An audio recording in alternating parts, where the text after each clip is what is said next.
Yes. started. So good afternoon, Imani. It's so nice to see you today. Hey, Diana. Thank you so much for doing this. You're so very welcome. What we're talking about with a Mars in Leo transit, Imani, is we're talking about where are you putting that energy? Where are you putting your drive, your ambition, your creative essence? And Mars again is associated in astrology with our impulse, will to act, how you show up in the world. And in Leo, I love your beautiful Leo stellium. You have your Sun in Leo, you have Mars in Leo, Venus in Leo, Jupiter in Leo.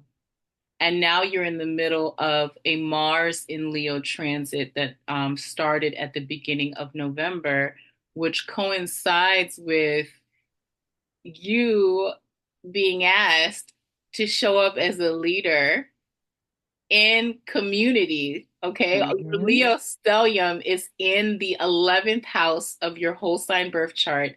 And the 11th house of the whole sign birth chart is associated with our large networks, our support groups, the large associations that we're a part of. It's also associated with our long term hopes and dreams and goals. And with you having a Leo stellium in that house, it's saying to me like you have some rich inheritance or legacy around community leadership in your legacy base. So as I was looking at what Mars is doing in your chart right now, and we've talked a little bit about some of the opportunities that are coming up for you. One of the things I want you to think about is what is, and I know you've already been doing this work, what in this thought process as you're making the decision for how you're showing up in community is very much aligned with who you are now, Hmm. your values. We've had conversations around friendships, your groups of friends, and how those relationships are evolving as you're Hmm. making decisions around what's aligned, truly aligned with your heart and your creative spirit. Hmm. Okay. Yes. So Leo is also associated with taking leaps of faith in moments where things can otherwise feel a little scary. I talk about the cowardly lion from The Wizard of Oz as one example of Leo showing up with big heart in the face of adversity and deep uncertainty. Leo takes risk. Leo will do things that other people might think are crazy, but they're doing it from from the intuition that comes from the heart and the spine. Hmm. And The Cowardly Lion was, by the way, my favorite one in the movie. that doesn't surprise me at all because he has so much heart. And when I think about how you've shown up for me and how you've shown up as someone who has helped to encourage and inspire other people as a leader, using your examples, but using leading by example for when you reminded me how important it was last week to dance off some of the stress and the anxiety Hmm. that I was feeling around what's going on in the outside world around us. Yep. So I want just continue to think through because when I hear you talk, I was just like, yeah, I can hear Imani. This work is already happening for her. And I love it. And I want you to remember that because Mars is going to be slowing down. This is my Mars is going to be slowing down to do what's called a retrograde station on or about on December the 6th. So just in time for the holidays, if you feel like things have been really accelerated, remember, Mars is about our impulse to act, drive. Things will slow down a bit, tend to slow down so that we can pause and reflect during the retrograde period.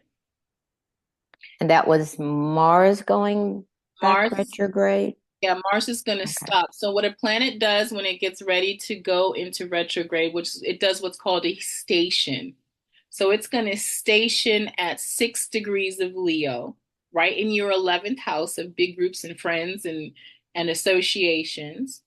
And it's going to stop there and it's going to stop and it's going to do something. There may be something happening. You don't have any place points right at that 6 degree station, but you have planets close to it. And so there may be something happening around the 6 that gives you additional details for you to consider. And then Mars is going to start appearing from our perspective to Mm-hmm. move backwards, back down Leo, and back into Cancer, which in your whole sign chart is the area of your chart that has to do with your vocation, your career, and your contributions to the collective that other people see. So again, the download I'm getting for you is like, okay, so something's happening around community leadership, how you show up in your friends groups. Are you really aligned? Are the things that you're signing up for what you want to be doing right now? Mm-hmm. Are you going to be able to express your voice? Are you going to be able to, be the leader that you are inherently called to be in these spaces that you're showing up in? Mm-hmm. And so this slowdown period is going to be opportunity for you to really embody the things that you've been really transmuting and working through around who you are as a leader in community. And so that retrograde is actually going to impact the degree of your natal Uranus in Cancer. Okay. So around January 7th, that's when it's going to move past over the degree of your Uranus. Um, so there may be something surprising, or there may be some development around that time that, again, gives you additional data to consider while Mars is moving retrograde through Leo and Cancer.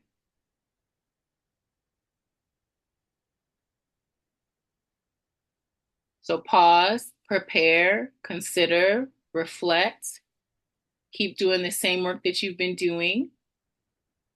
You don't have to rush to make any decisions about how you're going to show up or participate during this time. And then in February, I wrote down February, I think it was February 24, the last week of February.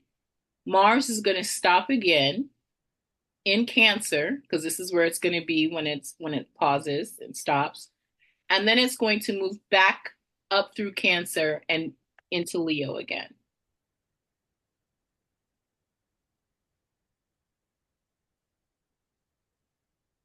And when Mars gets back to where it originally stationed in Leo, so when it gets back to around 6 degrees of Leo, things are going to start picking up again in these areas of your life.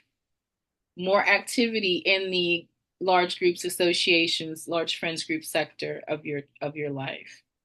So be prepared for that. It's giving like there's going to be some kind of opportunity to think about where things are going, and then Yeah. a speeding up of things, especially around after, I would say, the first week of May 2025. And your whole chart, that whole 11th house of your chart will be lit up from May and June of 2025 next year, when Mars is going to make its way over the other Leo placements in your 11th house. So that's going to be a really like exciting time to sort of pin May, June 2025 as a very I would say a time of heightened activity for you in those areas of your life between vocation and your hopes and dreams and the large groups that you're working with. And then that will be an opportunity for you to maybe make some final decisions on some of the things that have been percolating for you.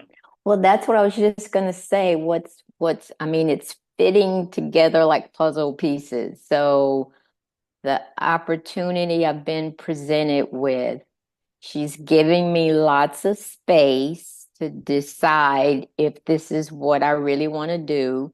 She's giving me little opportunities to come in. Like last night, I actually just sat in on a Zoom call that the group was having. Actually, it's the facilitators of this group.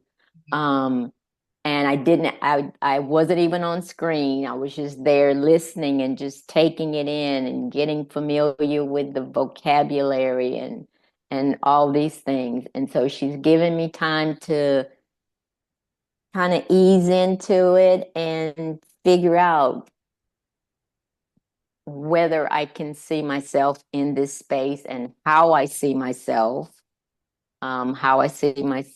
contributing. And it's like every little window I get to peek through, I get more and more excited.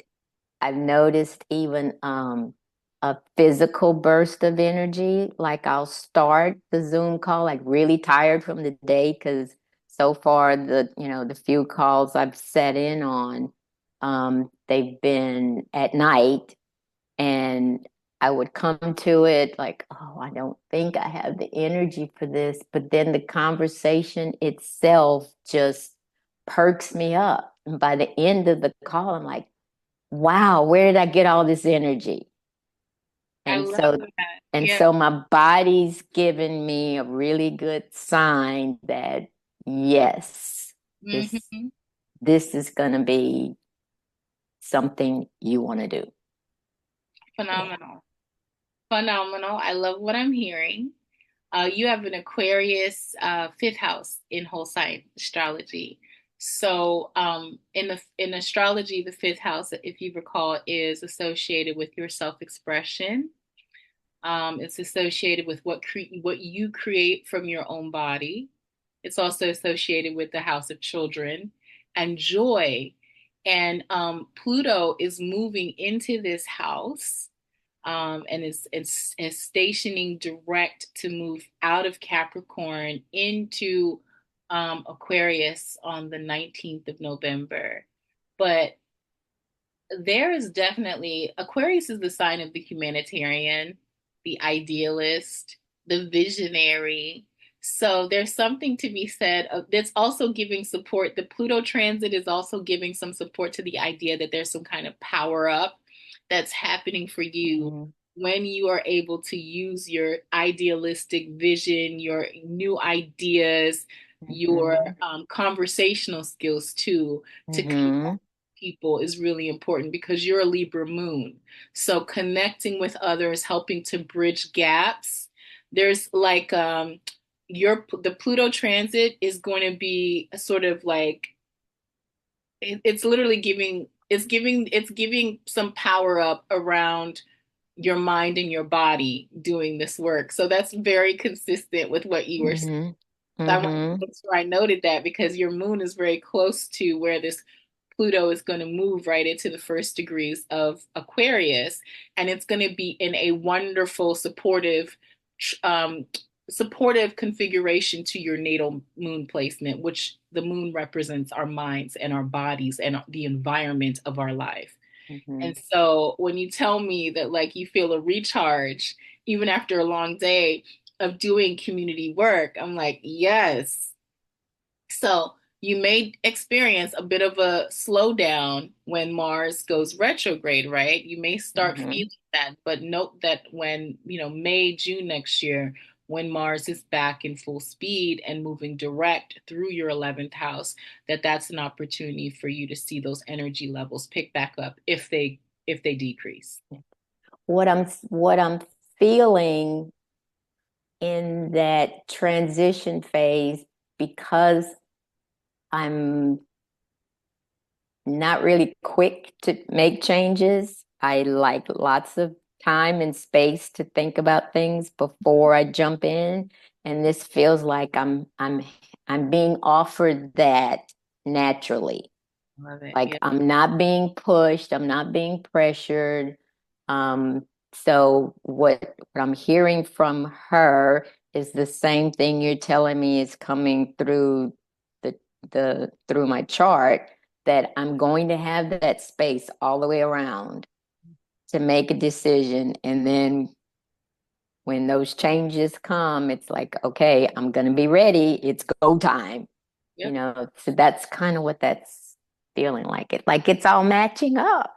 I love this. Again, I will say this a million times when I hear a friend, client confirm what you've already been feeling. I was like, my job is done. Mhm. Get close to meeting out. We're good to go. No, but Yeah. this is amazing. So keep me posted. We talk regularly, so I'm excited to hear how this shakes out. And if you have any questions or anything that comes up, especially after the 6th as the Mars retrograde starts, I am here as a resource for you. And I'm just really excited to hear. Leo is a very fixed placement. So sometimes things sort of have to happen to shake us up. When we have Hmm. a lot of fixed placements like that, what you said about, I'm not really about doing change like that. But there's change happening, but it's Hmm. old change. And what I love about what I'm hearing from you is that you understand your agency. Hmm. Understand that like nobody's got to push you to do something that you're not trying to do, that you've got Correct. as you're in your own lane as your own agent, making Hmm. for yourself that are really what's really like sitting well with your heart. So Hmm. thank you. Absolutely. Well, before I say thank you, do you have any more questions for me before you wrap this reading? I think you have given me way more than I thought I was going to get in this short amount of time. So I've got plenty to process, and this was more than I expected. Oh, you're so sweet. Thank you so much. You're so welcome. And and I can't wait to do this again. Oh, likewise, and thank you again.